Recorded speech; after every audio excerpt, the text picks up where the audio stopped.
Mulberry fruits. So here are the ఇక్కడ మనం ఆరోగ్య అభిలాషులందరికీ నమస్కారములు.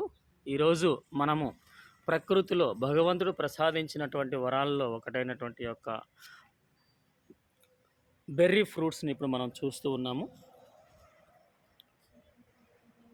ఈ యొక్క ఫ్రూట్స్ మనము మల్బరీ ట్రీస్ నుంచి మనం కలెక్ట్ చేసుకోవడం జరిగింది.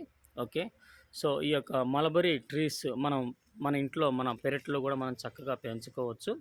సో వీటిని పెంచుకోవడం కోసం మనం ఏం చేయాలి అని అంటే, సో ఈ విధంగా కొమ్మలు వెళ్తున్నప్పుడు ఏదో ఒక చోట మనం చక్కగా కట్ చేసుకొని మళ్ళీ మనం వీటిని ఈ విధంగా రీప్లాంటేషన్ చేసుకోవచ్చు. ఇలా మనం రీప్లాంటేషన్ చేసుకున్నప్పుడు ఆటోమేటిక్గా మనకి మొక్కలు అనేవి రావడం జరుగుతూ ఉంది. సో కాబట్టి ఆరోగ్య అభిలాషులారా, ఈ యొక్క మల్బరీ ప్లాంట్స్ని మనము చక్కగా ఈ యొక్క ఇంట్లో పెంచుకొని మనం అందరం కూడా వీటి యొక్క ఫ్రూట్స్ని రెగ్యులర్గా తీసుకుంటూ ఆరోగ్యంగా ఉండాలని కోరుకుంటూ ఉన్నాను.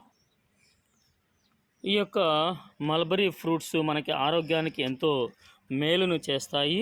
మరియు ఈ యొక్క బెర్రీ ఫ్రూట్స్ యాంటీ ఆక్సిడెంట్స్ ఎక్కువగా ఉండడం వలన, తర్వాత మైక్రోన్యూట్రియంట్స్ పుష్కలంగా ఉండడం వలన ఇన్స్టంట్గా ఇది శక్తిని, బలాన్ని మన శరీరానికి, మన దేహానికి అందిస్తూ మన రక్త వృద్ధికి ఇది చాలా చక్కగా ఉపయోగపడుతూ ఉన్నది. సో కాబట్టి ఆరోగ్య అభిలాషులందరూ కూడా ఇలాంటి అద్భుతమైనటువంటి, ఆశ్చర్యం కలిగినటువంటి, ఆరోగ్యాన్ని అందించేటటువంటి యొక్క ఫ్రూట్స్ని, ప్లాంట్స్ని మన ఇళ్లలో చక్కగా పెంచుకొని అందరూ ఆరోగ్యంగా ఉండాలని నేను ప్రతి ఒక్కరిని అడుగుతున్నాను. మీకు ఎవరికైనా ఈ యొక్క ప్లాంట్స్ కావాల్సి వచ్చినట్లయితే నన్ను సంప్రదించండి, మీకు వీటిని ఇవ్వబడుతూ ఉన్నది.